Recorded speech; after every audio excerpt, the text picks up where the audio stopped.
I just spilled some water on my shirt. Okay. Oh, that's a good way to start things off, isn't it? Yeah, this is Friday, and you know what time that is? It is Ask Christian Anarchist, number 26. We've gone past the 25th episode, so now hopefully we continue to have more of these going strong. Woohoo! Yeah! All right. You need to have like I don't mean to interrupt you, but you need to have like a theme song for your thing called As Christian Anarchist, As Christian Anarchist. Yeah, that's what. As soon as it starts, I'm just gonna go dun dun dun dun dun dun dun dun. As Christian Anarchist. But yes, so let's get down to the show, biz, because I'm pretty sure y'all don't want me just stalling. Y'all want me to get right to the point. So let us get to the point. If you're new to this, well, pretty much we do this every Friday, and you got a question, you ask it. So how do you ask a question? You may ask already. That's your first question. Then I want to see the next question. So you have the live chat that's in the YouTube. You can submit your question on there, as well as just interact in general with the community. And then, of course, if you want to personally join, you can instant message me on Google Hangouts, and I will give you the link via there. So, shall we get this started? So far we have 2 viewers. I highly doubt we're going to get any more, though I've been wrong before, but honestly, I don't care. Let's just proceed and see how things go. By the way, viewer discretion advised for those who think that sometimes this can just be kid-friendly all the time. We will always be dealing with some of the craziest of topics. Now, Christian man, you were the first person that came in here when we were off air, so... Oh, hang on a second. I apparently am hearing myself in my own ear. So, anyways, Christian man, the floor is yours for the first question. Yeah! Oh, good. I got a question for you, Christian Anarchist. All right, as long as it's not about that pie that I ate last week. Okay. What do you think of Anselm's ontological argument? I'm not a fan of it. Okay. To me... Whose argument? Anselm's ontological argument. This was a argument that was proposed a while back. I forget when. 1033. It was around like 1033 through one. Well, his date of his life was so somewhere around the medieval ages. Yeah. So the thing with oh, and I see we have Sister who's just joined us, so let me broadcast her. Sup, Sister? Hey, hey. Hey. All right. Anyways, let's get serious. I'm going to go back to being serious instead before I goof off too far. I'm responsible for that. All right. So I'm trying to remember specifically what the argument he proposed was in the forum. But let me see if I can. There was a video I saw from Crash Course. Very, very good channel for if you want to learn certain subjects. But on there I saw the argument proposed as God is the greatest thing we can think of. Things can exist only in our imaginations, or they can also exist in reality. Things that exist in reality are always better than things that exist only in our imaginations. If God existed only in our imaginations, he wouldn't be the greatest thing that we can think of, because God in reality would be better. Therefore, God must exist in reality. But even then, you had some people who disagreed with his notion and idea that were Christians, by the way. They weren't they weren't skeptics or atheists. They were also Christians. So at least in how they proposed it in the video, it said, the best island I can imagine is one where I can swim and relax on a tropical beach and ski down snow-covered mountains all in one afternoon. I can imagine it, so it must exist. Otherwise, it wouldn't be the best island. There would be one better, and that one would have to also be real. So he's trying to provide this as a counter argument to show why Anselm was faulty in his thinking. But of course, then, it tries to put the words in his mouth, try to make a hypothetical saying, well, that argument only works for necessary beings, of which there's only one, namely God. So I have a problem with Anselm's argument. In fact, I think it begs the question, but I think do I think there are stronger arguments for the existence of God? Yes, I do. And sometimes there are like the complicated ones that just go into too much, but like tag argument, Anselm's ontological argument, all these, I would not go about it. So after sister goes, what is the tag argument? But that's after sister. Yeah, okay, yeah, I'll get that to you then. Sister, how you doing? I'm doing all right. I just came back from watching a movie on Reddit with some friends, and I'm kind of like shock factor because it was such a shocking movie. Oh, what movie? The Boy in the Striped Pyjamas. Oh, I have not seen that, but I have heard it is sad. Yes, it's sad. I was like, oh, don't tell me this. Tell me this happens. Don't tell me this. Don't tell me the spoilers. Don't tell me the spoilers. Yeah, I ended up spoiling it for everybody by accident. So I won't do it here. All right. Oh, hold on 1 second. All right, sure. While you do that, someone asked in the chat, and this, of course, is that one guy who likes to troll about the G-Man, just G-Man in general, and I remember he did the same thing after me and G-Man had a debate. Who is the one true Christian, G-Man or General Han Solo? I don't believe in the concept. Well, I would say in this case, then, both are true Christians, in my opinion. So I don't put one over the other. The only thing I say is that G-Man needs to mature a little bit. General Han Solo, I think, is about as edifying as he can get. I disagree with his conclusion about G-Man, but I don't think even then General Han Solo has too much of a negativity towards G-Man in this aspect. So hopefully that answers that question. All right. Okay, I'm back. Welcome back. I don't think I have anything right now. That's off the top of my head. All right, then. You want us to just come back to you later on that, then? Yeah. Oh, then this should be good for Christian. So you said that you wanted the tag argument explained to you? Yes, what is this tag argument? Are you trying to pretend to be an atheist right now or something? No, I'm trying to be Hulk Hogan. Oh, well, that's interesting. I'm sucking at it, am I? I couldn't tell. I'll just say that much. I won't say you sucked at it. It's just that it was hard for me to tell. Oh, okay.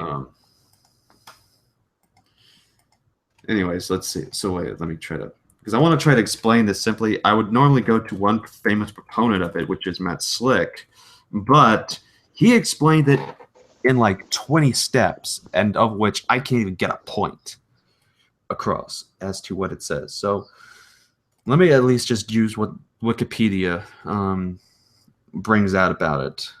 And this would be like a basic Cornelius Van Til definition of what the argument is, which is premise 1. God, most often God is defined as the supreme entity found in Christianity, is a necessary precondition for logic and morality. Premise 2. People know things, meaning that they have logical and moral institutions or intuitions. And so premise number 3, therefore God exists. So in other words, because God it starts with the presupposition that the Christian God of the Bible is a necessary precondition for logic and morality, that is it. God is basically this necessary precondition for these.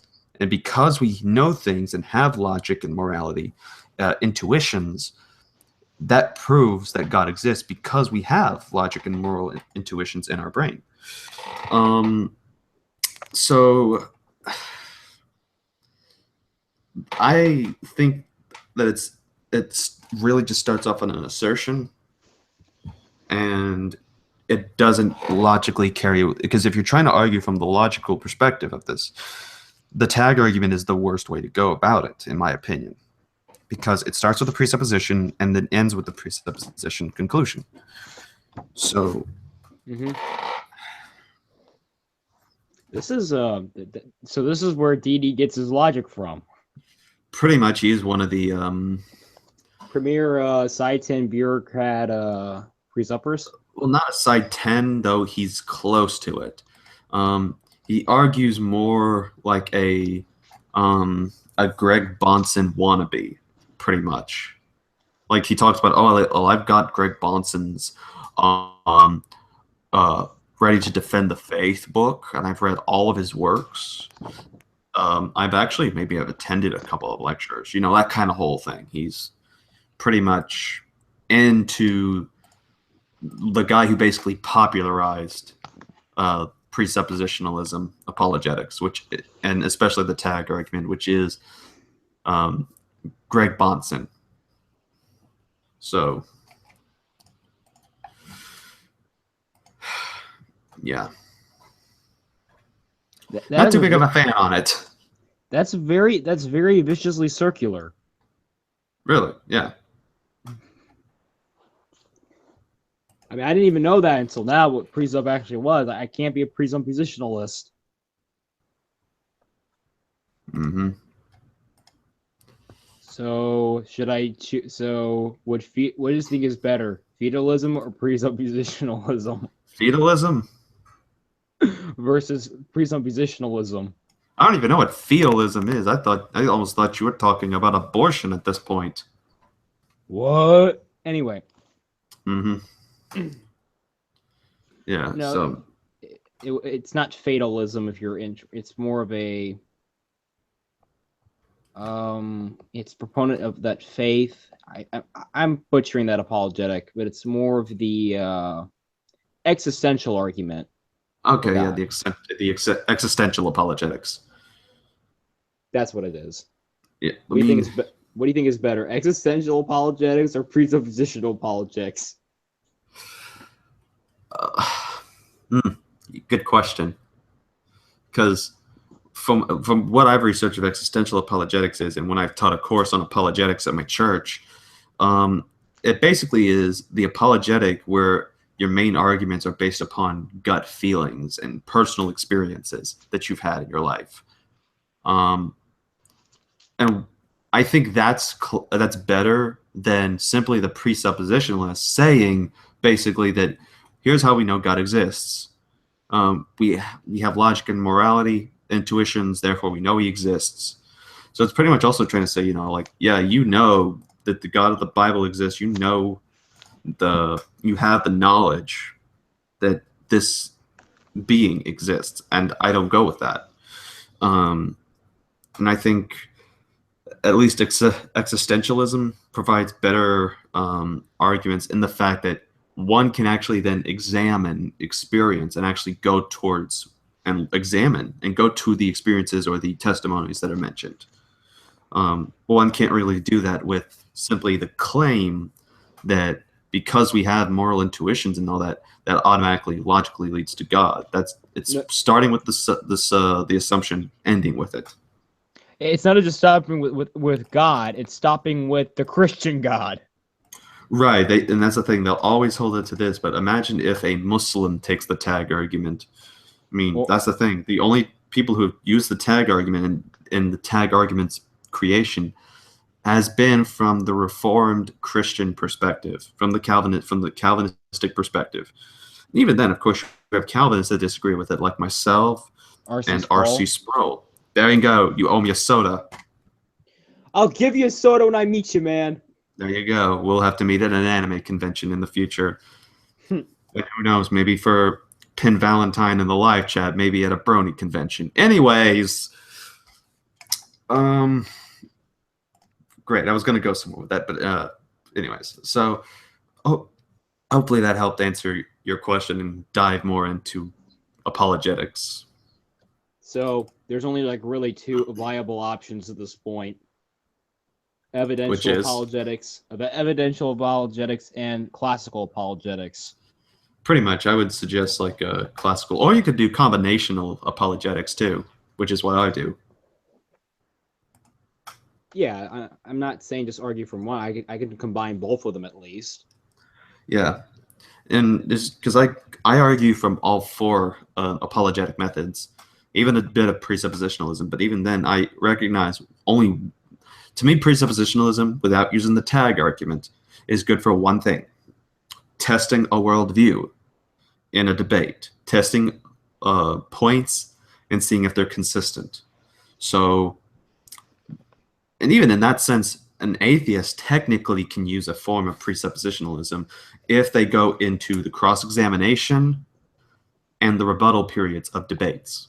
They can take what has been said and been presented and then examine it and hold it to consistency and put it to a test. Likewise, we can do that with the Muslim claims, with the Jehovah's Witness claims, with the atheistic claims, with any of those. We can put that in there.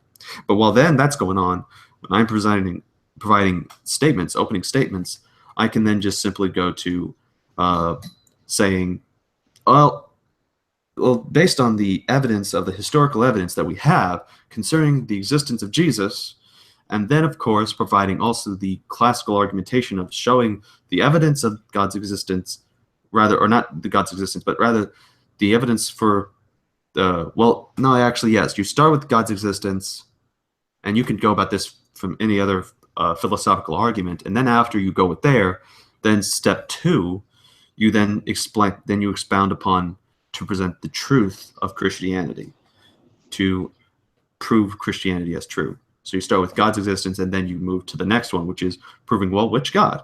So it goes on that depending on which debate you go for on that. So however the method is, I think that's how, it's good for people like me to handle it. But if somebody is good in one area, sharpening for either classical evidentialism or existentialism, they're going to have their fun doing that. And they should have every right to, train their craft into an area that they feel like they're going to have a lot of focus on and expertise in, because then they can help sharpen the next individual that comes about. It's all about the facts. Mm-hmm. Correct. Yes. So, by the way, welcome, J. James. Hello. Hello.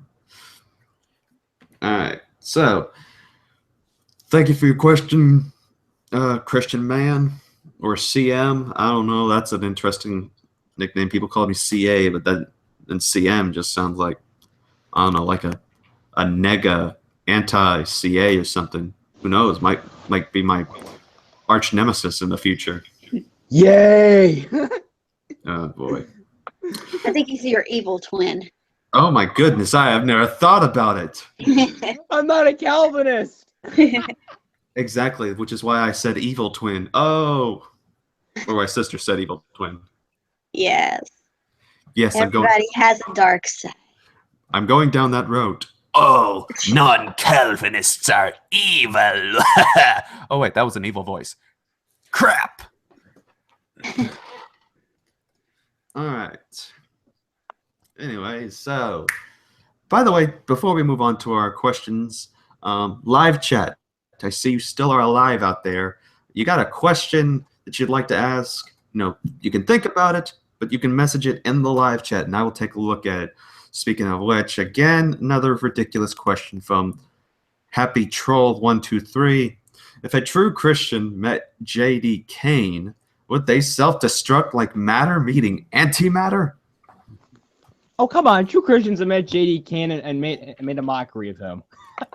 No, it's not even that. I mean, I've if people would probably, at least the atheists I've talked to have said that I've been considered what they would call a true Christian.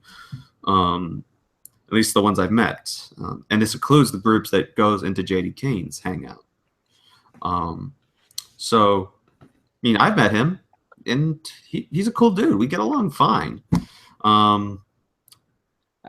We've joked a bit about the Calvinism thing, but we're very nice, respectful people. And I can tell you this: if G-Man is a true Christian and he has met J.D. Cain, then they haven't had the self-destructing issue. If anyone remembers that the time that J.D. Cain and half of the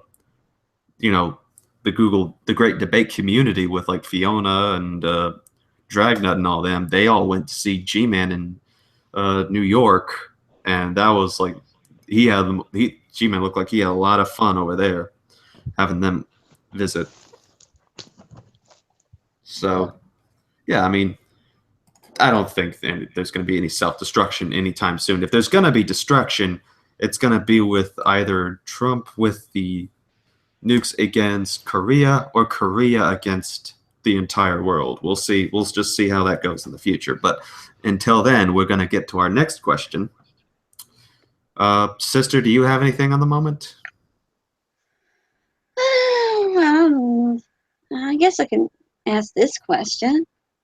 All right. Concerning the church history, I'm not sure what the Catholic Church had a view on this. What was the view on astrology? On astrology? Yeah.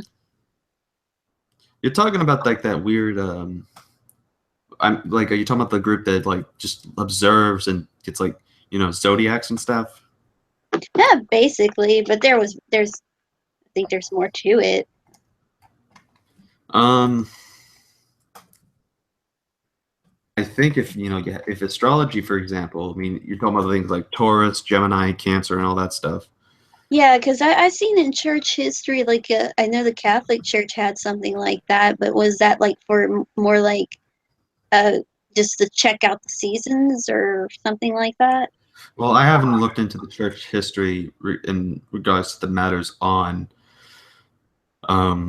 astrology, and I could try to look for, in my Philip Schaff, church fathers or church history book about this. But concerning because to me this is something I don't know how the church would have understood this, but based on what they would understand, if astrology, has like, these connections, who Leo is, if honestly, I don't think I can comment too much on it because all I know is that some people and I used to try it back then occasionally. I mean, you had your I was Taurus, and I would occasionally click on this thing. It would tell me, what would be in store for me for the day and what were my lucky numbers. I personally don't believe in those kinds of things because I think that, instead of these things telling me this, I think, I just simply wait and see for it to happen. I don't rely on other things to tell me what happens, but rather I let God do that by simply letting it come on. I say, bring it on and let it come before me. So I mean, that's how I kind of go about it. So I can't, like I said, I can't really comment on not just how the church thought about it, but rather or not, even if it's wrong or not, because I don't even know if there's like too many pagan influence on the study of, on the concept of astrology. So I can't even make a comment on that. Okay. By the way, Penn is saying in the live chat that he thought he was my arch nemesis. Well, if you my arch nemesis, you want to come in here? You want to come in here, my friend? I mean, the real arch nemesis villains would not be afraid to go against their great. I'm already ruining this enough as it is. Their hero figure. I don't know. Whatever. All right. So, all right. Any questions from Happy Jesus 123 is going to be ignored at this point. So, all right. So, but keep sending your questions in regardless. So, anyways, let us go to. Oh wait, hold on a second. Maybe Pin can help me out here. Astrology uses what's called generalizations. They are written so that they will fit whoever reads them. Yeah, that's what I tended to notice as well, is that it basically was like a general statement, and that, then the mind can sometimes kind of play it out. So, and I think that's kind of, the same thing that sometimes psychics usually can try to do too. So, anyways, so thank you for your questions, sister. Always pleasant for those. No problem. Yes, feed me your questions. I'm starving. I've been on a diet, and I need more of them. Anyways. I actually have a question in regards to Calvinism. Oh boy, we're gonna have fun, aren't we? But before we get to that, yeah, okay, I see Pin. Sorry, I understand you don't have a mic, and I forgot about that too. So that's my fault for not knowing that. And I know you're not afraid to discuss with me on these issues, so I am looking forward to the next week that you get that microphone. But if you do have a question, you can still ask it in the live chat, my friend. So hopefully till then, we see how this turns out. All right, now, Mr. James. Yes, my question is, if everybody is predestined, how is man still accountable for his actions? If man is predestined, correct. How then is he still accountable? Correct. Well, simple. The fate, the act is still predestined. However, we still are consciously aware, and we make the decision, meaning that there's nothing that is controlling us. God is not simply controlling us with, he's got his string here and a string there on us, but rather that we have this nature, and this nature is inclined to certain things. So, for example, if I decide I need to eat some breakfast, I have Pop-Tarts. I don't have any cereal. I have Pop-Tarts. Now, I have like 10 flavors of Pop-Tarts, 10 boxes, 10 flavors, and I have to decide, okay, only one of these is going to do for this morning, and I must decide, which am I going to want? Well, taste buds come into factor in the play. Maybe then you might think about, well, I had this one day or yesterday, and it's already kind of, feeling blah, so I'm going to try somewhere near here. So your nature and your inclination of what you like and desire is ultimately going to be what causes you to decide on things. So you're choosing to act upon your nature, and you still are held accountable for that, even though. And just to give another example, somebody, you're walking down the street, and you see this nice girl, but the thing is, you have a girlfriend, and you're looking at someone who's not your girlfriend, and you're getting, lustful thoughts, and, well, maybe your nature decided to see that, whatever appeal that this woman had was more satisfactory to your desire and needs compared to what your girlfriend had at the moment. So the nature, the mind, and our inclinations and desires are ultimately going to be the deciding factor into what makes our decision, or on how we make a decision. But ultimately, we still have to make that decision. It's pretty much like, all those things like taste buds and certain thoughts in the mind. It's pretty much like you're given a question that you get like 3 clues to. You get like, well, fill in the blank of the answer here, and then you have some clues as to what it is. So you're gathering from those clues what your answer should be. So likewise, the internal causing factors of things like taste buds, sexual appetite, and all these things, they lead you to helping you decide what decision you go for, and then ultimately you have to make the final pull, the final snap. And this is not and note, I'm not even talking theology at this point. I'm just simply talking philosophical compatibilism. That is ultimately what it is. And ultimately, that's how I see, how we are still, held accountable is because, and that's how the classical Calvinistic framework is. We are still compatible that though things are predestined and we have the inclination towards sin, we still make that decision based upon what our nature and inclination is aimed at. So that would be my answer. Can I give a quick response? Sure. Yeah. Go ahead. Yeah, I when I hear questions like that, I often resort to what Paul says in Romans 9. When he I know where talks this is about going. Therefore he hath mercy on whom he will have mercy, and whom he will he hardeneth. Thou wilt say then unto me, why doth he yet find fault? For who hath resisted his will? In verse 20, nay, but O man, who art thou? Who art thou that repliest against God? Shall the thing formed say to him that formed it, why hast thou made me thus? And so on and so forth. So I think we all pretty much know what's being said there. So, but I think it's a lot deeper than what the way Paul's wrote it. But I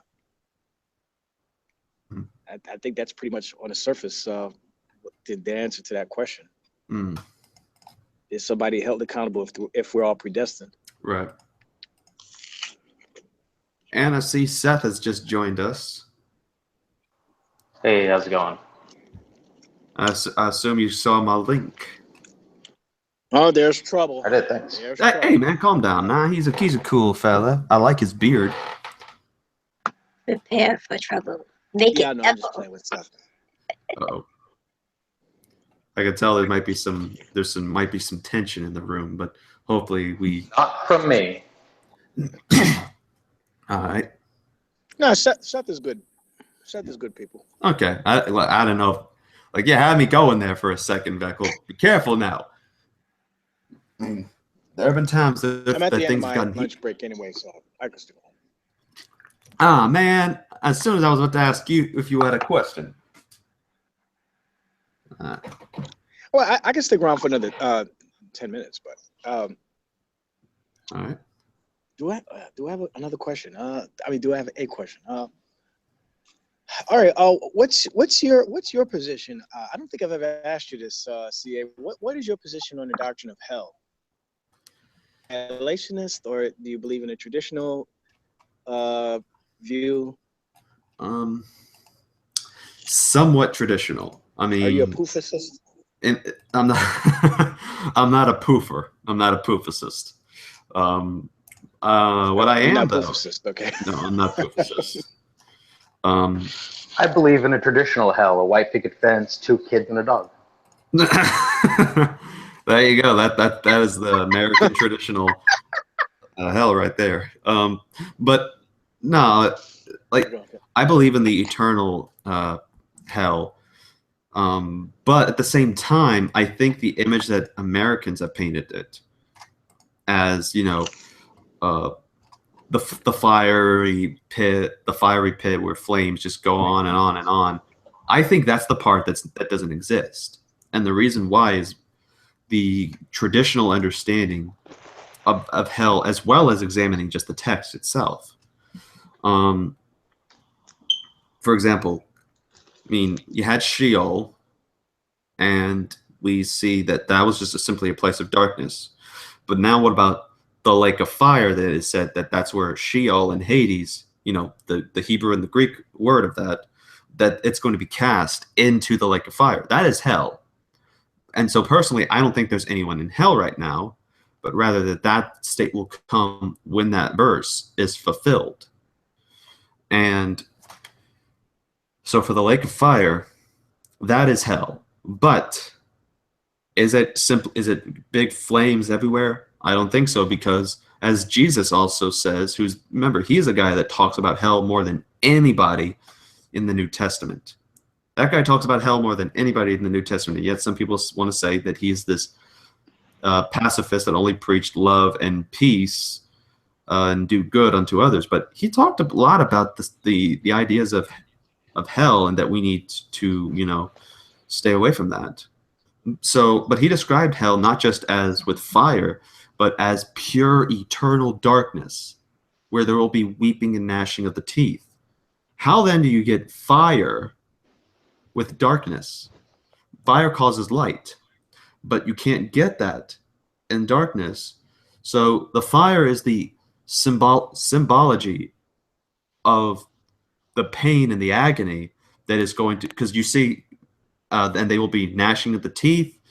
That is, again, another point of the illustration showing of the suffering that they will have there. And it's mainly because they're going to be there forever, isolated from God, separated from God, and that is it. Nothing is there for them. There's absolutely nothing, and they will stay that way forever and will not reap the benefits of the relationship with God.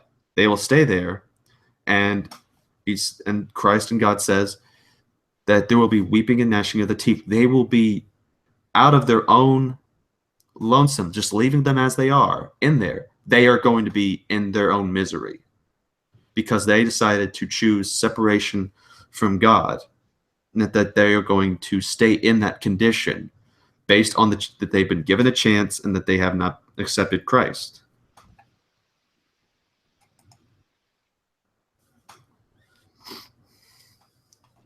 Okay.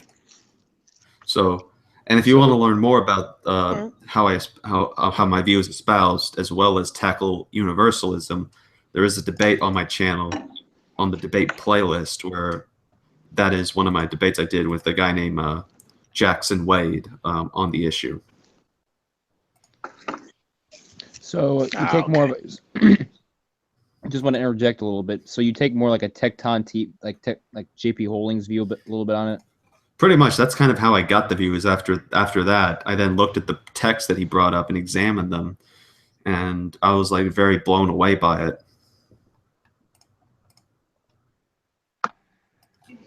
Yeah, I think Jackson. I agree with pretty much everything you said, except for the hell part, I guess, because I see hell in the text being thrown in the lake of fire. It says death and hell. But I guess that's debatable too, because especially if we're talking about King James, because King James kind of throws people off a little bit with the way it uses the word hell.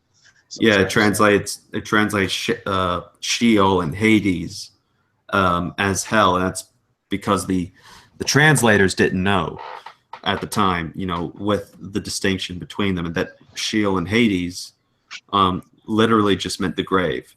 And also it was a reference in Judaism to the issue of this component of, you had the land of the righteous, which was also called Abraham's bosom, and then you had the land and the compartment of the wicked. So it was a place for two compartments at.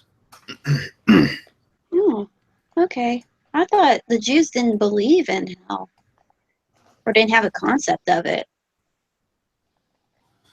Mm-hmm. Well, that hell would be Sheol. Yeah, they didn't have a hell concept. In other words, they didn't believe that, at least in the Old Testament, they didn't believe, there was a place of fire and all that stuff. But they believed in an afterlife thing called Sheol, which was this component of the land of the righteous and the land of the wicked. I'm going to see if I can find an illustration of it where it shows the two compartments. I read somewhere too that they had maybe it's in the Targums or one of the Talmudic writings about them believing in a hell that lasted for like 12 months or something like that. I can't remember. Mm-hmm. Yeah, I wouldn't be surprised. I mean, sounds about it. I haven't read it, but I really would like to read it one day in my free time. Dante's Inferno. His take on hell is kind of very unusual, but the ideas that I've heard about from my high school senior high teacher was like there was 7 levels of hell, and that it wasn't like fire; it was actually ice. And Brutus, the one who killed Julius Caesar. Yeah. Judas Iscariot and some other guy, I forget who it was. It's Satan. No, I think it might have been somebody else. I think. We're all in this level of hell that's like the deepest, darkest part of it. It's very interesting. Yeah.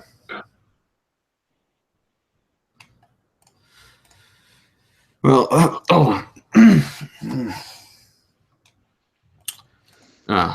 actually, hold on. Let me get some water. My throat is really killing me. Okay. Yeah, I mean, I think Dante's Inferno kind of paints the way of how modern Americans view hell. But I think if we go back historically, how people viewed it back in the church, yeah, I'm not talking like, the Roman Catholic 1500s medieval period, but I'm talking like from the apostolic age to at least the 500 AD. We don't see this imagery of flames and fiery brimstone. We just don't see that. And I say we got the undead Christian, who otherwise might just be known as Alice Cooper at this point. So we'll find out in the end. But anyways, welcome, undead Christian. How you doing today? Is your avatar Cooper because of what he said about Christianity? Basically, I chose to wear his mascara because there's a Bible verse that I like in Romans chapter 6, verse 11, where we're dead to sin but alive through Christ. So I kind of like the concept of being a zombie. And being a fan of Alice Cooper, I decided to use his mascara as my costume. So are you aware or aren't you aware of what he said, I don't know, like maybe half a decade ago about it? He's a Christian. Right. Specifically, there's a quote that goes around quite a bit where he says that being rebellious is, being a Christian is how you really be rebellious. Well, if you think of it, we're all rebellious in a sense. We're all sinful, and that's why we need Jesus, because we're sinful in our nature. But basically, there is a such thing. There are certain Christians that identify as goth. I'm not a goth. I don't look like that all the time. But when Halloween comes, I just like to dress up as Alice Cooper sometimes because I like the idea of like scaring people, kind of like scare them in a sense of trying to convince them that there's a such thing as the devil, so therefore be good. I'm about to say, if you go out all the time like that, that must be an interesting conversation at the grocery store or at the McDonald's at the drive-thru. You should see how people react to me when I cross by them on Halloween. No, one time I was going to an anime convention, and I had my Kaneki mask from Tokyo Ghoul, and I needed something to eat, so I was like, well, I'm getting ready to get my costume ready to go in this place. But then at the same time, I saw my mask was near me at the drive-thru. So I thought, let's do this. So I put on like this little, so I put the Kaneki mask on with the eye patch and the ghoul leather all on my mouth, and I order my food, and I get up, and I think I nearly scared the woman to death with my costume. Yeah, What have you been watching lately?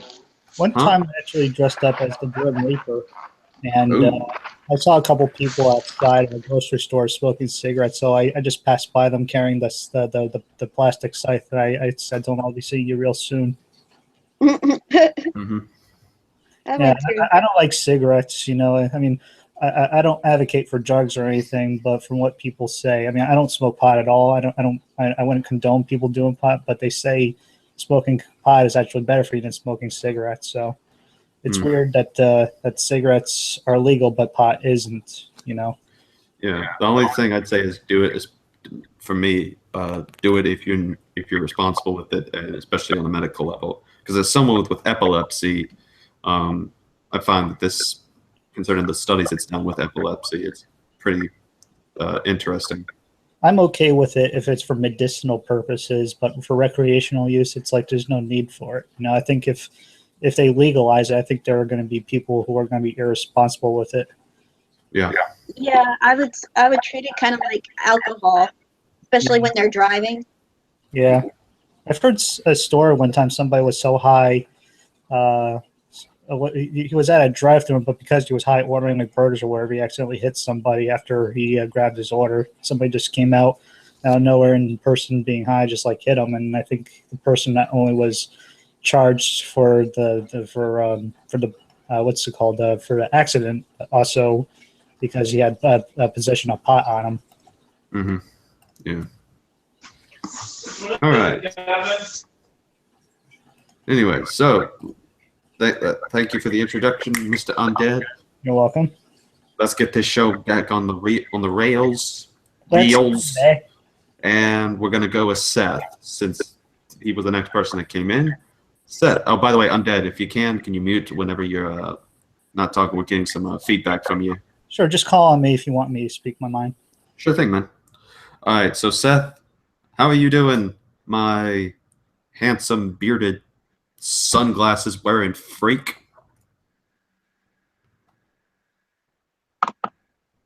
Are you there, Mr. Seth? Hi.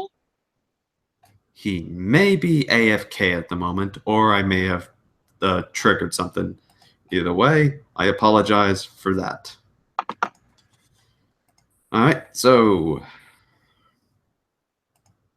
All right, it looks like we're going to go to Undead again.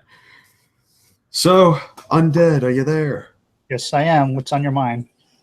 Well, more like what's on your mind. Do you have a question you would like to ask? Well, you guys were talking about hell before, and that's what triggered me to come in, because it's like I speak to all kinds of Christian brothers and sisters, but they all have their own interpretation of what hell is. It's like I try to side with what the Bible is, but the one thing I question is that the Bible describes hell as a lake of fire, and it's supposed to be like a place to torment people. But I wonder, if we're all souls, how exactly is fire supposed to damage us if the spirit is nothing physical? It's just energy. I mean, my idea of hell is that it's a place that you emotionally don't want to go. Or I think if it's going to torment you, it's probably more so in an emotional sense. Mm-hmm. But I believe there is hell, and it's a place that people shouldn't want to go. But I think there are so many people in this world that hate God, including some atheists, and just prefer separation from God. Like, let me give you an example. I don't watch the Atheist Experience show often, but when I do, Matt Dillahunty is on that show, and he considers himself an agnostic. And he one time said that if he knew the Christian God exists, then he left me the impression that he wouldn't like it. So from my perspective, he doesn't like the God of the Bible, and I think that may be why he may refuse to worship him, because he thinks he's this genocidal, he condones all of these other sins and basically make it seem like he contradicts himself. And, it's like, it's a little garbage if you ask me, but I think he's an example. I mean, he considers himself agnostic, but from my opinion, I think he's an atheist. But I think... Well, I mean, they're the same thing. It's just depending on how they define call themselves. Yeah. They're going to have a different branch of skepticism. Yeah, I think there's different branches of atheism. I think of all the agnostics I speak of, I ask them, what do you lean more towards the idea that God doesn't exist, or the idea that God does exist? And often at times they lean towards against the idea that God exists. So, and I believe if somebody lacks a belief in a God, they by definition are an atheist. I have a video about the topic where even the American president of atheists says that, he clearly identifies himself as an atheist, and he argued in a past video, which he thinks that agnostics are just atheists, just don't like the title of atheist. So they are, yeah. So they prefer the term agnostic. So my opinion is, I think at least the majority of agnostics, there really are atheists, even though they don't like the term atheist. And from David Silverman's point of view, he says agnostics are really just atheists. So that's just simple, straight to the point. Really, Neil deGrasse Tyson was like, he's not an atheist, he's an agnostic, and that there is a difference. But it's simple. You're an atheist if you follow what the words means. Atheist, non or anti believer in a god, meaning that one is not a believer in a god. So atheists do not believe in a god. So if Neil deGrasse Tyson does not believe in a god, and if David Silverman doesn't believe in a god, they're both atheists by the definitional sense. Right. So yeah. But what was your question though? My question for you is, do you think that agnosticism is just another branch of atheism? People who basically have this idea that there could be God, even though I don't really believe in God. That's what I think their line of thinking is. Yeah, it's like they don't believe in God, but they're not going to say that God definitely exists. But I don't. It's basically saying I don't believe, and in that sense, it's not just that's a branch of atheism. There's also Levian atheism, which is also called satanic atheism. There's Gnostic atheism. I just think there's different forms of atheism. Although a lot of atheists don't. There are out there. I mean, you have, and to me, agnostic would be a branch. Yeah. Only in the sense if someone is choosing to identify as that. The thing that they say about agnosticism though is that they say that they don't know that if a God exists or if he doesn't. They basically just put that because we don't have any evidence and because that there's no way to disprove a God, then you're pretty much on the middle ground. And that's skepticism at its just general point there. You can just be as that skeptic. And even people who identify as atheists, I'm getting an echo from you, man. Oh, I'm sorry. It's probably my fish tank. It's just the filter. No, like I can hear myself from you. Oh, yeah. But in philosophical sense, my personal belief is that even though a lot of these atheists identify agnostics, I think they're really just atheists. I mean, if Matt Dillahunty really is agnostic, then why doesn't he change the show to the agnostic experience instead of just the atheist experience? So, well, I'll point that out. But first, can I get you to mute your mic because I'm going to be thrown off if I hear myself on the echoing. Yes. So he calls it that because it's for people who just don't believe in God. But people who identify as agnostic, technically, all atheists are agnostic if at least a majority, I'll say, because they don't know and they don't make the claim to know that there is no God. In other words, they'll say, well, we see there's no reason to believe in the existence of God because that there's no evidence for God's existence. However, because of that, we can't also even disprove he's a chance of existence as well. So they pretty much are just saying that until a bit of evidence shows up, the only conclusion to come to is that there's no God. That's pretty much the atheist / agnostic understanding. But then, of course, you will have very hardcore anti-theists who will go as far to say, we know for 100% certainty that there is no God and that there can never be a God. I remember there was a guy a while back in the community named Forbidden Fruit. I think he would have sort of fell under this topic as well. And because of, how he was, even the atheist didn't really appreciate his tone in the community. And so he kind of, died out a bit. Then, of course, you have,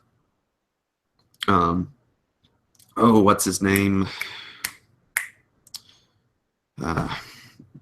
But point is that there are atheists out there that say that not only can we know for 100% sure that there is no God, but some have even argued to say that science can demonstrate with experiments that God does not exist. I remember this was something that TJ, the guy behind the Amazing Atheist channel, I forget what video it was, but he was like doing a review or something on one of those Christian movies that came out, and he mentioned that he read a book by this philosopher called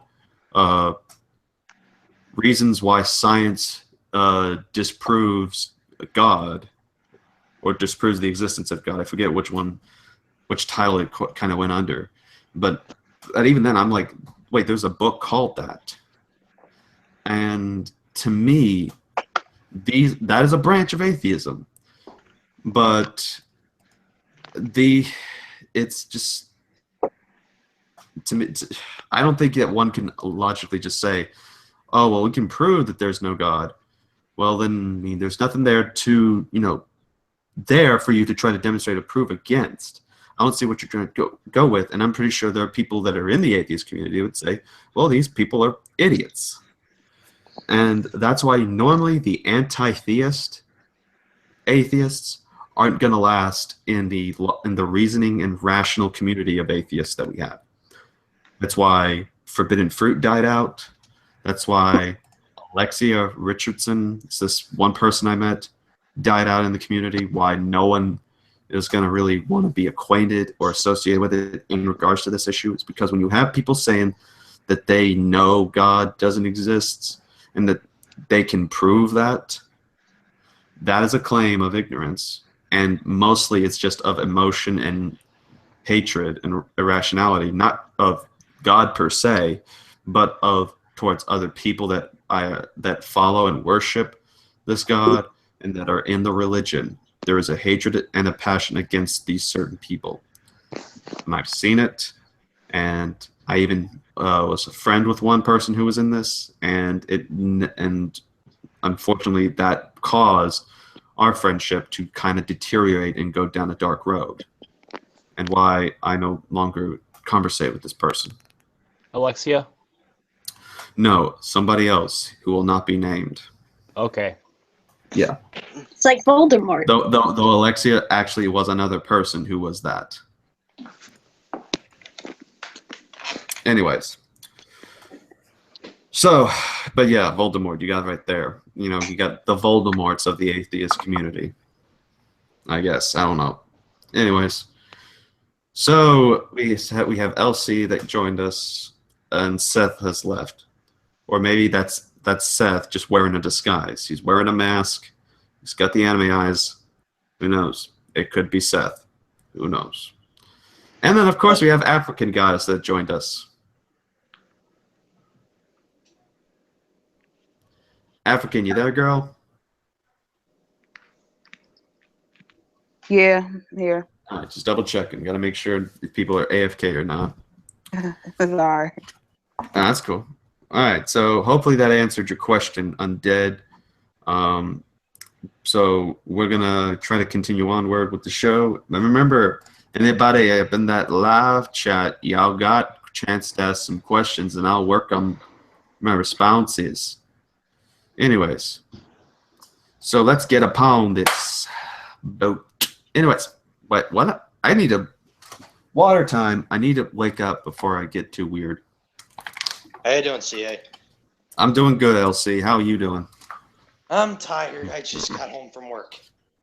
I'd imagine. What a day. Business was extremely slow, so I imagine you can probably tell how that goes. Oh yes, I know how that goes. I used to work making and selling pizzas back then, so I imagine how slow business goes. Yeah. All right. So, African Goddess, you are up next.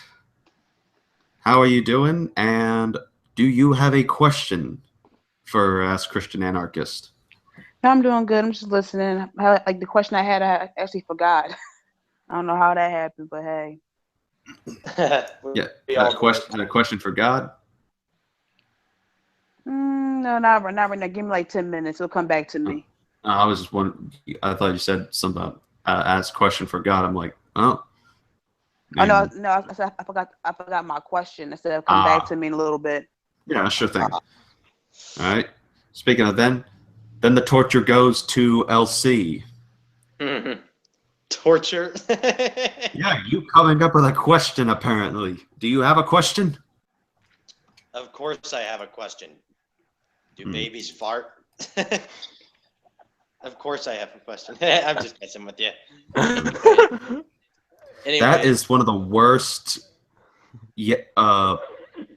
analogies I've heard in my life. Do babies Oh, yeah. fart?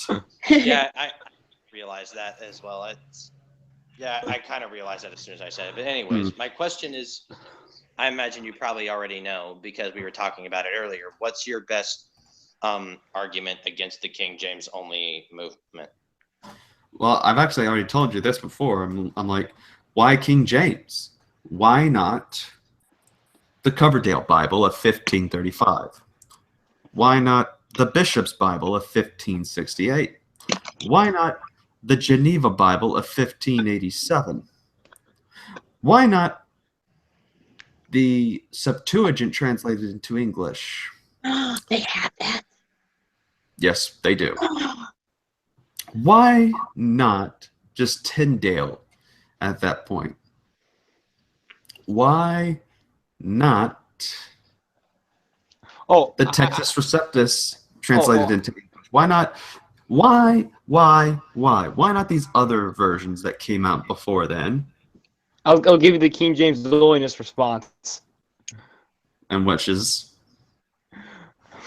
you guys are gonna laugh at this, but this is their analogy. God used the Tyndale translation, purified it 7 times. We got the King James. oh yeah, I forgot about that one. Yeah, they start with Tyndale, and the next 7 translations equals King James.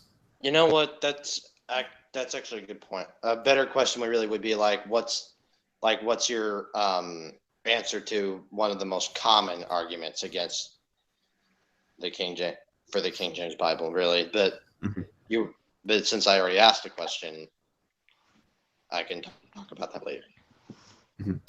Well, here's the thing with me. King James onlyism itself is easily debunked. You can't. It's not a position you can depend upon. And even if we go with what was said with the 7 times purification thing, why there?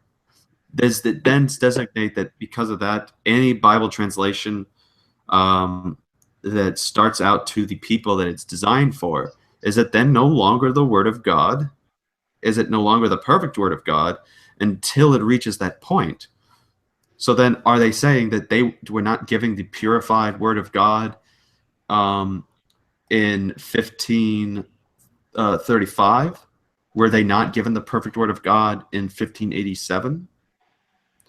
That's the question you have to ask them, is that, that if their problem is, well, why are you giving them these Bible translations when, are you saying that the King James was the wrong translation, that, it misled people? We don't say that at all.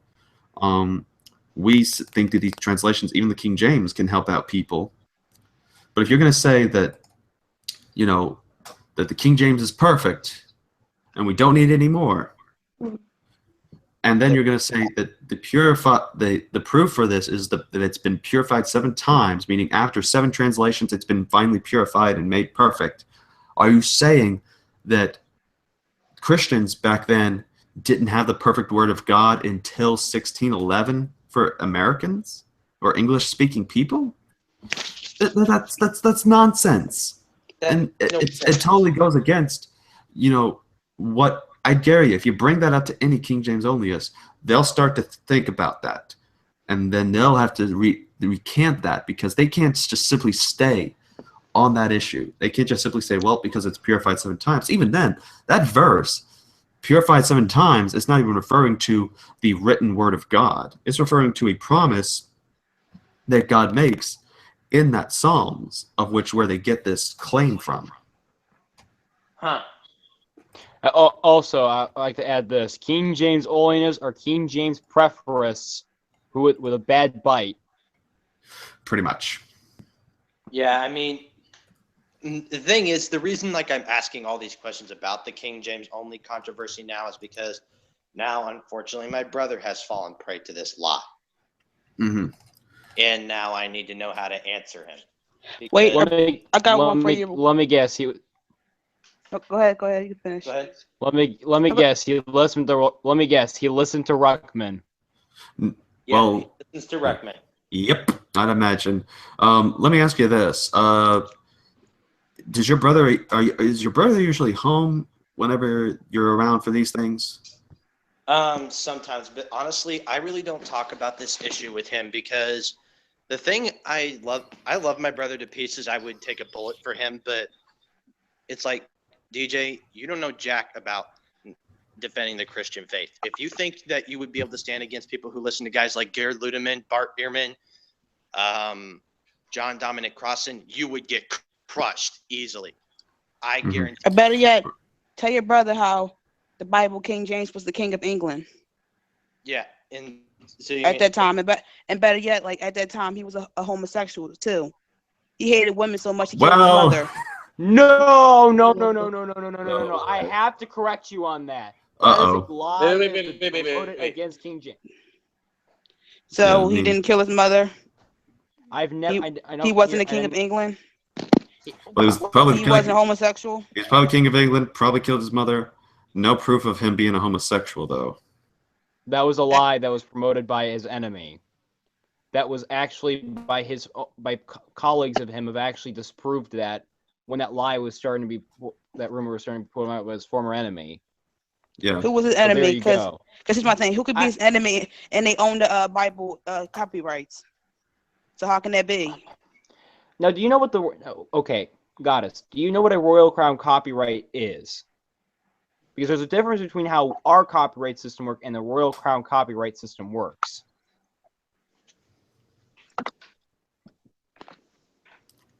I thought you was going to explain it. Oh, my bad. You just pushed the mute button. Okay.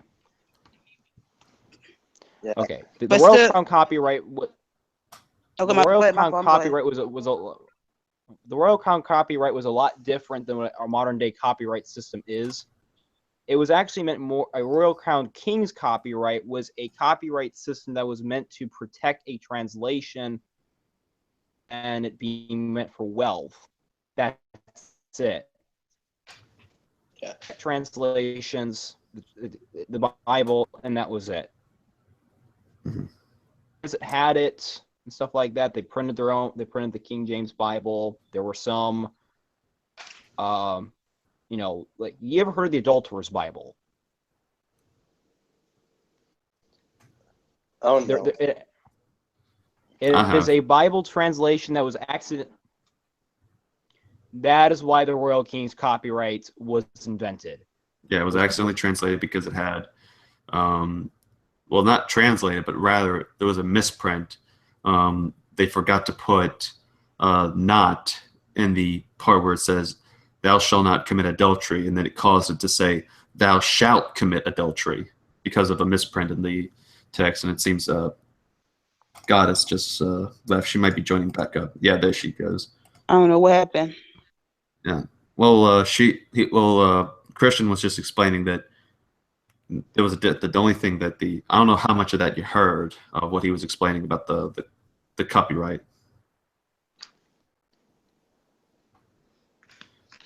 Did you hear any of what Christian man was saying, African? I didn't hear like the last 3 lines. Can you like repeat it again? All right, go ahead, Christian man.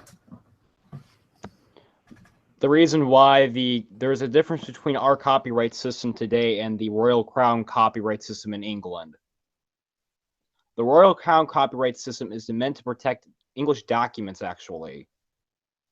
The reason why the King James was actually, one of the reasons why it was copyrighted in Royal Crown was, number one, protect it from any corruptions and stuff like that would happen to it. And you ever heard the Adulterer's Bible? I guess she has. No. The Adulterer's Bible and the Ten Commandments was not translation, but a misprint of the word "thou shalt not commit adultery" to "thou shalt commit adultery." Oh boy. That is one of the reasons. I wonder how that went down. Not good. Thou shalt commit adultery. So I believe that's why they burnt that one, didn't they? At least they burned most of them, but they got one. And it's like this, and I can imagine this. The people who like the Geneva Bible were like, "See, this is why our Bible translation was purified 7 times." Seriously? No, I'm just making a hypothetical joke here. Mm-hmm.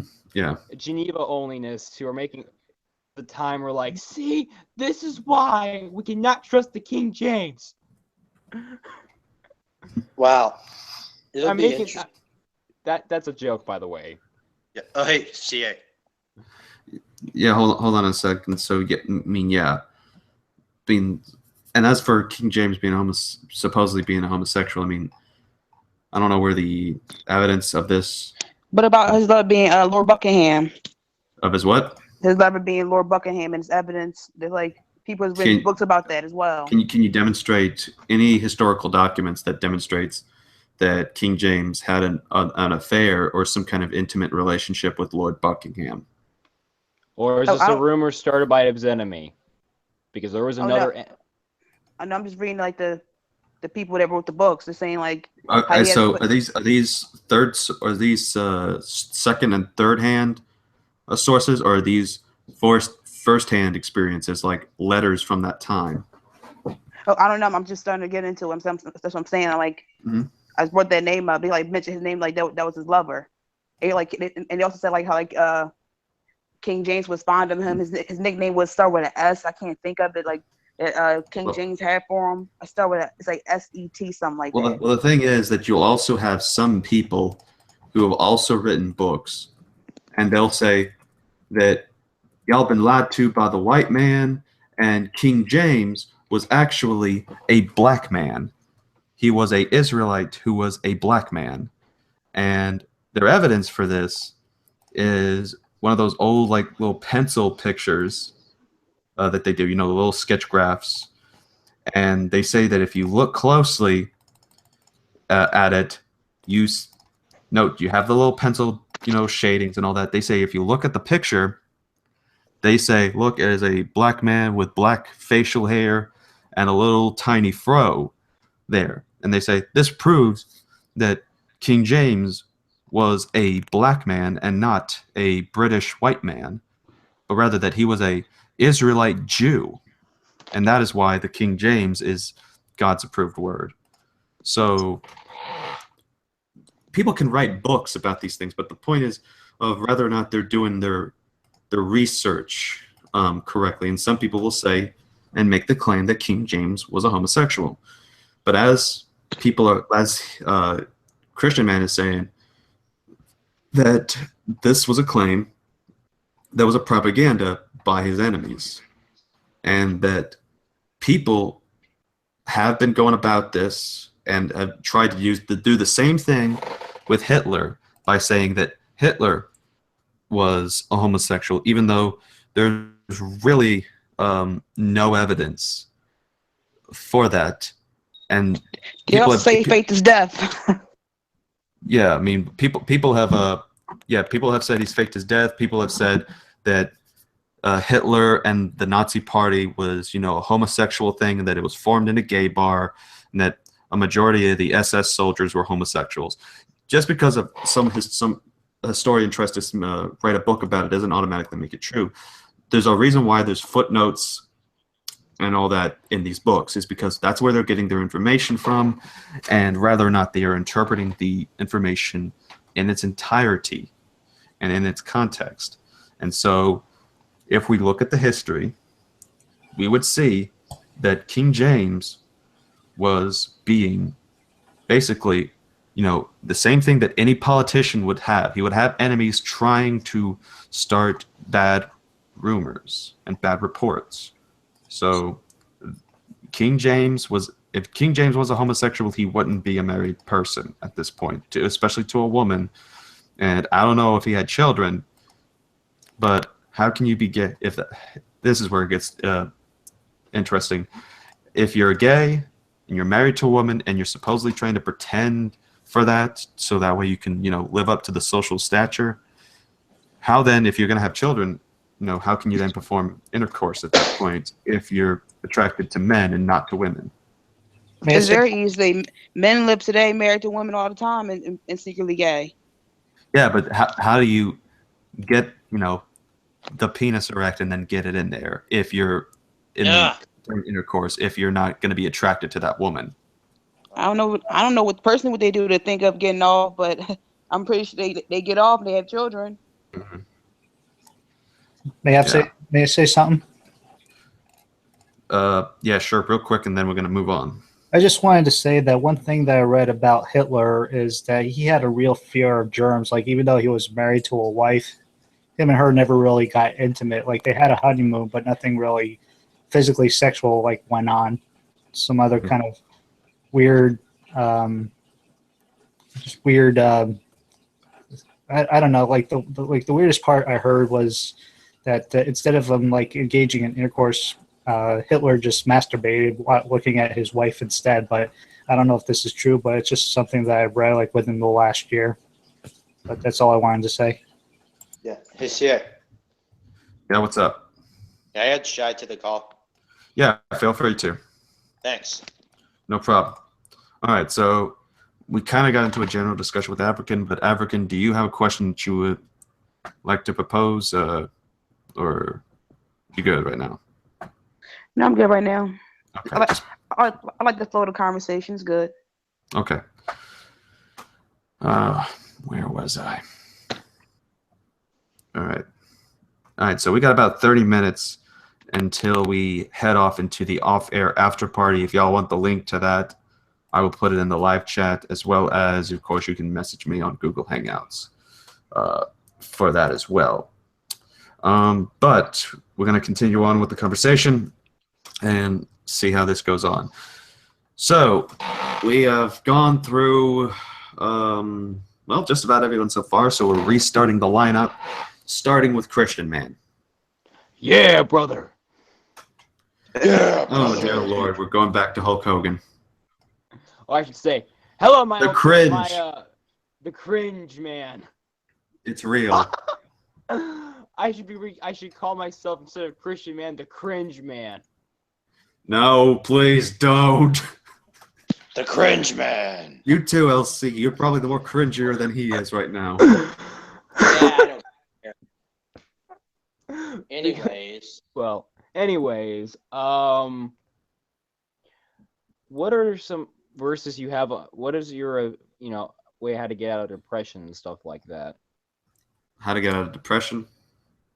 Mm-hmm.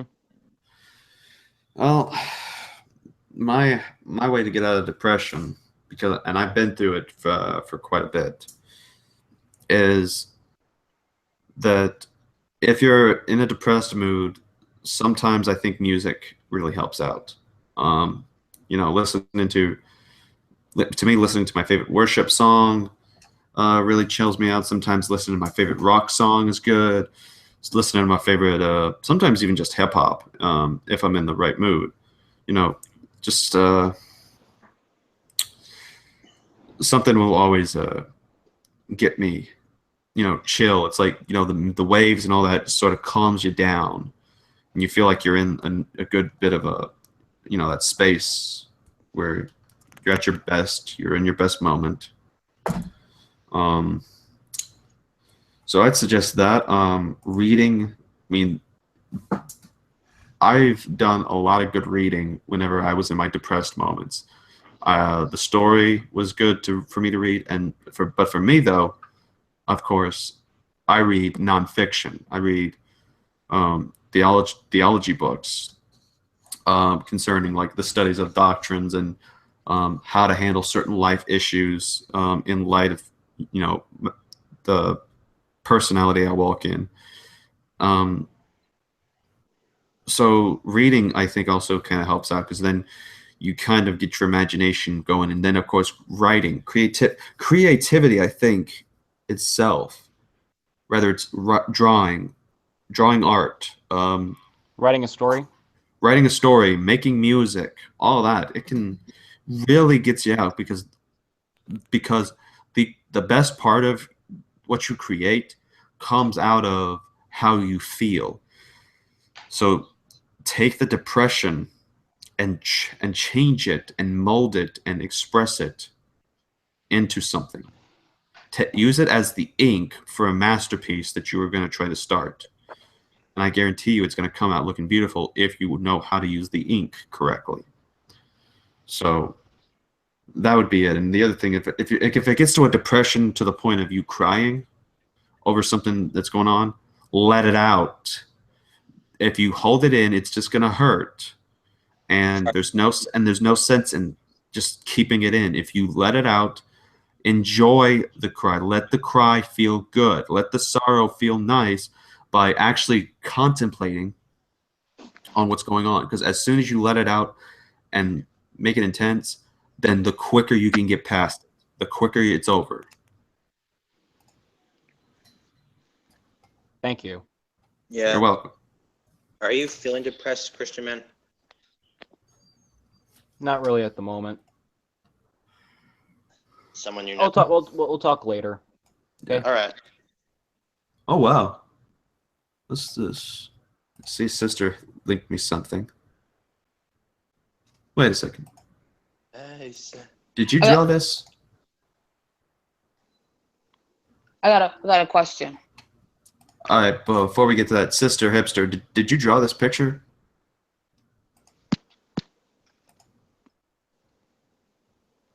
She may be AFK right now. Just as soon as all right. Oh, my bad. Nah, that's cool. Okay, I had me on mute. I didn't want to disturb anybody. Mm. Yeah, this was a period in my life. I don't want to put it up in public, so Oh, you say you don't want to put it up in public? like in the public chat area. Right. Is it okay if I show the picture on my screen? No, thank you. Nope. Oh no. Nope. All right then. Yeah, I couldn't even do it anyways. I don't know what happened there. Yeah. So but yeah, that's actually pretty wonderful drawing. Exactly what I'm talking about. This is creativity, and this I think helps us out. So, I mean, because then some people can look at it and then they can start contemplating on, the wonders of life. And even though we wrote it when we were in a time of, that we weren't feeling that kind of thing, but yet, who knows? Maybe we can affect other people in that way. You never know. Yeah. So, African, you said you had a question? Yeah, question. When basically when God created the planet, was he on a planet or outside the planet? Well, he was probably outside the planet, most likely. Okay. If he's outside the planet, we said he made the sunrise, sunset. How can that be? Because we know we're outside the planet, the sun don't sunrise or sunset. So the only way for him to see the sunrise, sunset is for him to be on a planet. Not necessarily. Well, I've outside the planet, the sun does not sunrise nor sunset. So right, but he's used to be right. But the way it's written there is written from our perspective, so that way we understand what it means when it says sunrise and sunset. From you said what, for your perspective? Yeah, God's revealing His revelation, of which includes the claim that you're getting, that He says, where it says He's created, and that's where you're saying, if God created, well, we only know that He created if we look into what the Bible says. Mm-hmm. And He wrote the things such as the sun sets and the sun rises.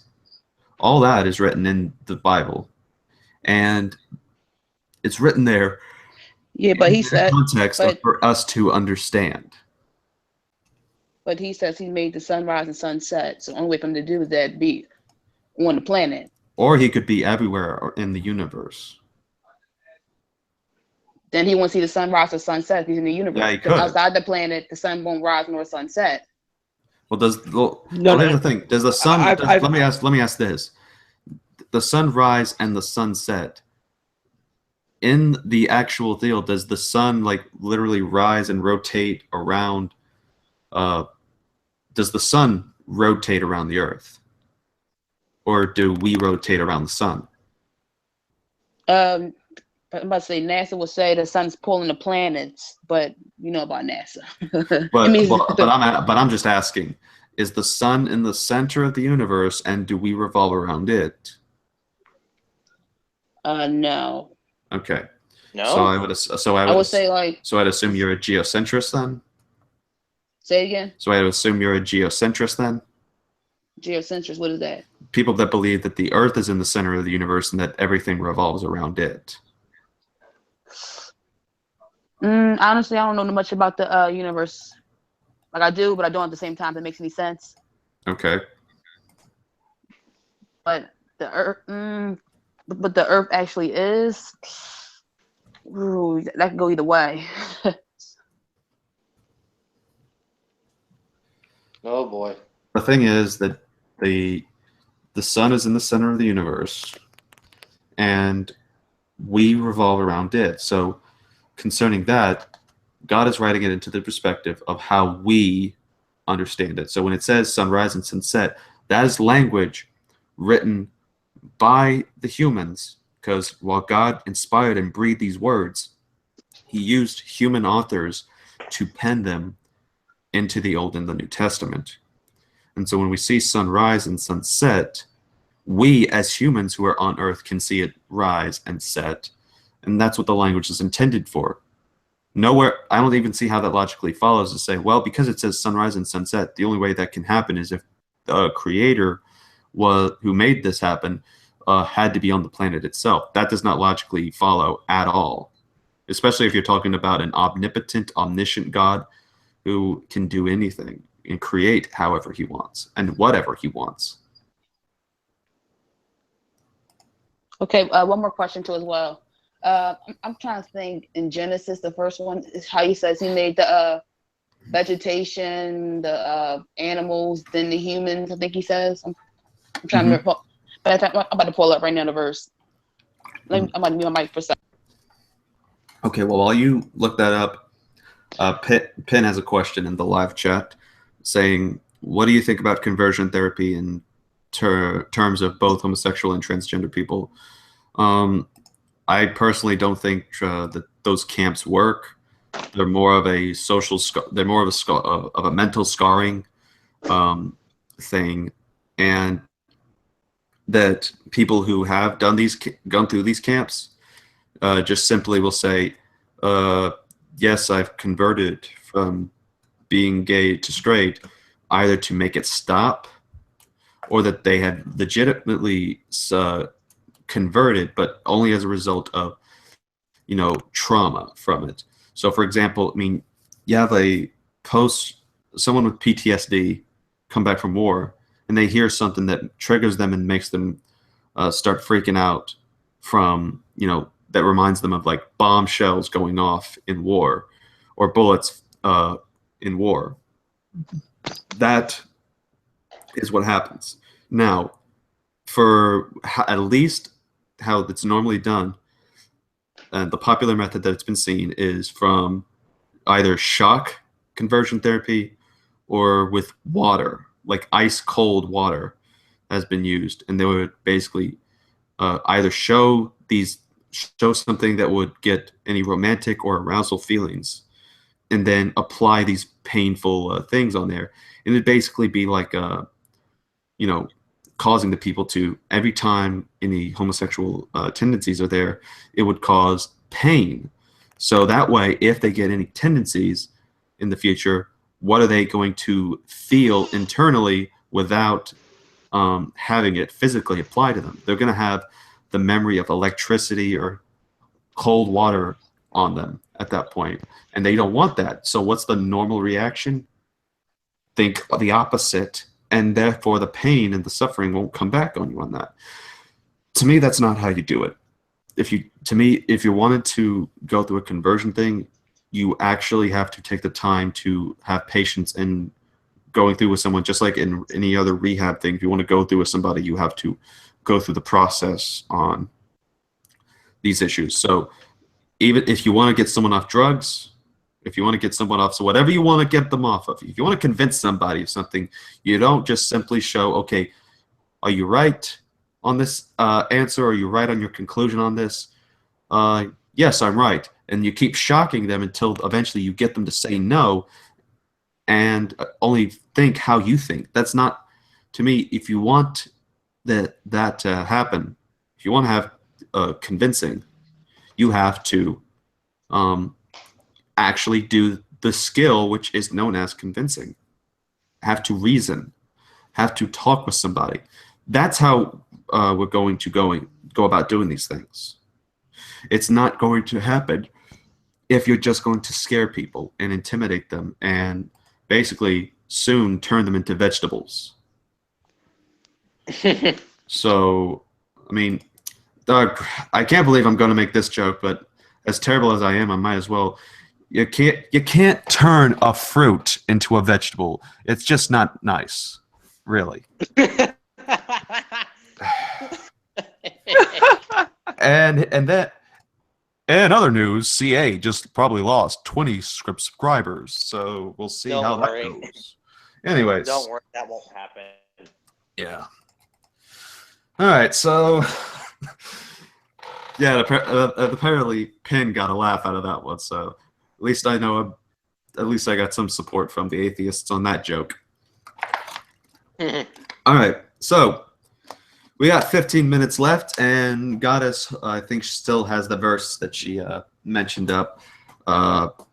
So you found the verse, Goddess? It's actually kind of long. I feel like reading it, so I'm gonna skip that verse. Okay.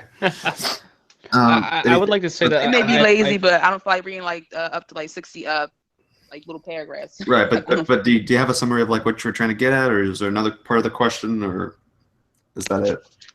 Oh no, that's it. Okay then. Well, thank you for your question. That's no problem.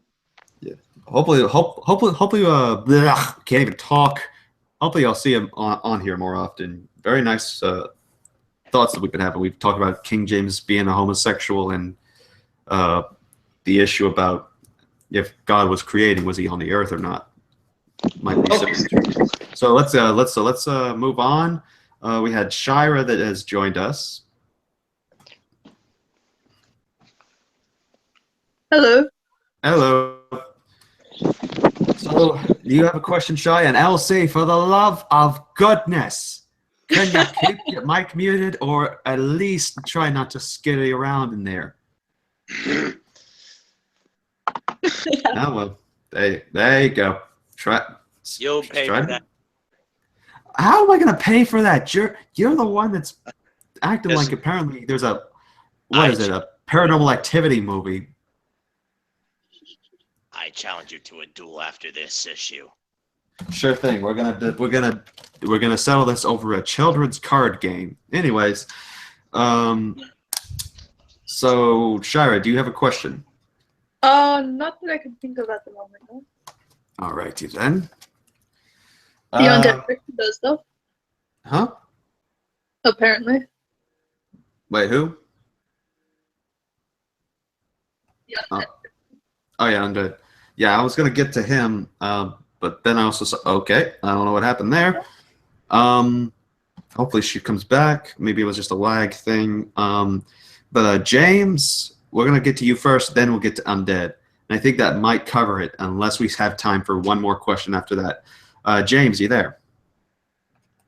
Yes, I've been talking with a friend. Sorry. That's cool, man. Do you have a question? I'm trying to think of one right now. Question or potatoes will do just fine. What are some issues with the New Apostolic Reformation? Do you want an example or do you want the list? I prefer a list because I can give you one. Okay. Using faith healing scams. Bingo. Well, yes, that is true. Yep. The New Apostolic Reformation is a load of crap, is what it is. Explain for me, because y'all know me. All right, so this is mostly in the charismatic movement, and the charismatics have tried to defend this issue. But basically, I'm going off what God Questions has up here, so that way they can give like a summary definition of what it is. That it is a loose collection of non-denominational and independent churches rallying around a particular set of interpretations. It approaches church leadership and biblical interpretation differently than the mainstream Protestant denominations. Okay. Of particular distinction are the role and power of spiritual leaders, a literalist approach to spiritual warfare, and an overt interest in cultural and political control. Fortunately, this has led to unscriptural approaches to faith and spirituality. The people that are usually associated in this, instead of just simply being called pastor or reverend, these people are then addressed to as apostle. So Apostle Pete, so Apostle James Richard would be the name of this one or pastor. Apostle Jimmy John. Or Apostle Jimmy John, yes. So some people will also say that they specifically have these direct powers to heal people and to cast demons out. Different than some of these people that try to do exorcisms and all that stuff. They claim that they have like this special gift that no one else can do in regards to trying to handle these issues, and that they basically are these new prophets and apostles that are chosen explicitly by God. They claim to be God chosen. And there's actually a great video that if you want to see how ridiculous that is, from the Wretched video channel. It's called "How Nuts is the New Apostolic Reformation," and that is basically what you get. So you have like music that is repetitive. They would just like go like I remember. Here's the thing: I've been to churches that are like this, but they can also go like really far. I'm hearing music in the background. Yeah. So, sounds like my voice. It's a what? It sounds like my voice. No, it wasn't. I don't think it was your voice. It was just some music. But anyways, like there was this one church I go to, like, and during one of the songs, they would sing like the chorus 50 times and keep it going, and that's sort of how it goes. They're like, "You are holy," like that whole thing, and that chords that go with it, like 50 or 70 times, and just keep going at it. Hey, dude! I got a story.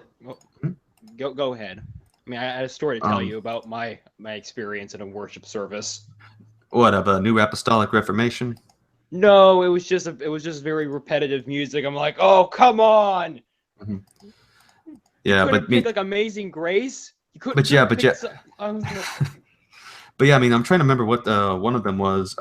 There's actually a good one, a great example of what a New Apostolic Reformation is, and this one guy who has like these little dreadlocks. I know what you're talking about. Yeah, Bethel Church and Todd White. Basically, whenever they start their service, they have this glittery little fog and machines and all that stuff, and basically they say that this is the presence of God in these clouds, and that the glitter is His glory raining down upon you. And so they're like, I'm sorry, what? Yeah. I mean, I like Todd White. I remember one of his sermons was really touching because it had something to do with a job situation that time, and it really touched me. And it made a lot more sense to me. Now, I do think he is kind of wacky, a little bit out there at times, but I think he does have good intentions. I don't know about the fog machine, though. The thing is that while they have good intentions and all that, it must matter what are they doing. I mean, was what they do honoring God? That would be the thing. I mean, good point. So there's a video out from called "Are Bethel Church and Todd White False Teachers?" And the approach that the answer is yes, because they are doing, although they seem honest and genuine in what they do, they are doing these things in a very point where they're disregarding Scripture, and it's more about just the feelings. So 2 Timothy 3:8, it says, just as Jannes and Jambres opposed Moses, so these men also opposed the truth. Men corrupted in mind and are disqualified regarding the faith. And there's actually some people who would try to do these things about Christ and all that stuff, but they would ask for money. So they would try to, make it fame, money, and all that kind of stuff. And that's kind of almost what these guys do. They look like they're doing all these things, but it's just simple, charlatan magic at this point. So if we look at, and I'm going to look more into this, but before I go on to that, James, who was it, Christian or James, that said they had an experience in something? Well, I'm just saying I had an experience in a worship service when I was visiting my friend Jonathan. It was just a boring repetition. It was like we were like listening to the choruses, and it was just like they weren't like really good singers, and the songs were extremely short, so they just kept like repeating it over and over and over again. It's not like a countless repetition, but it was just like, oh, come on, play Amazing Grace at this point. Mm-hmm. Yeah. It was that bad. Now, another question pertaining to that is, I know that you're a sensationalist. I myself somewhat am more okay. I myself am more of a, I'm kind of like agreeing with you in that matter. Do you think that God can still use gifts of healing and other things like that in today's sense? Maybe not what was presented necessarily in the book of Acts, but in maybe certain special cases. I think that there can be cases where healing, for example, I believe in healing by anointing oil. That's what our church believes in. So we have the oil on hand. We take it. We put our hands on the person that's asking for healing, and we pray along with the person. We don't believe the oil heals, but rather it's the power of prayer that heals, and that we ask that if it's in God's will to heal this person in whichever way seems possible. And if not, sometimes that's just be the case that they are with whatever the ailment is. And sometimes the healing works. Sometimes the healing just doesn't take place at the same moment, or sometimes it doesn't even work at all because it was not the will of God to be healed at that moment. So that is how we go about it. We go by the ritual of, prayer by the anointing of oil. So I still think that's in some ways, yes, some of the gifts can still be used, but even then, like I said, I'm kind of partial cessationist, meaning I think that at the same time, though, things like the speaking in tongues, I'm not too big of a fan on them. And I think technically that gift has somewhat ceased today. Well, even I used to be a former person who used to be who had Pentecostal mother who was believing who had Pentecostal leanings. I never really found, when I read the book of Acts, really actually, I've listened to some sermons on it from different perspectives, and after reading it myself, I'm starting to I started really I don't really think that's what when Pentecostal thinks of tongues, the whole shabba type thing. Yeah, that thing. Yeah. I don't think that's what it is. I think it's more about just God using these people to communicate in different languages, and that's it. Yeah. But anyways, yes. So thank you for your question there, James. Last question will go to the Undead Christian. So, Undead, are you there? Yes, I am, sir. Thanks again for taking my question. No problem. My question, well, I've come across a pretty good philosophy page. It's from I think it's a Roman Catholic webpage. I'm not exactly a Catholic, but regardless, I do like the philosophy here. I was wondering, maybe you could tell me what your thoughts of it is or are, and if you agree with the philosophy. I'll put the link on the side. But I personally like it. As a Christian, I believe that there was a beginning of outer space, which before that there was nothing until God created it all. But one thing I think I might have missed out on, that scientifically they say that there was that even motion had a beginning, which had a start and which would continue rotating and moving forward. So I just wanted to see if you agreed upon the philosophy, and just wanted to ask you what your thoughts on it are. Of what, the article? Yeah.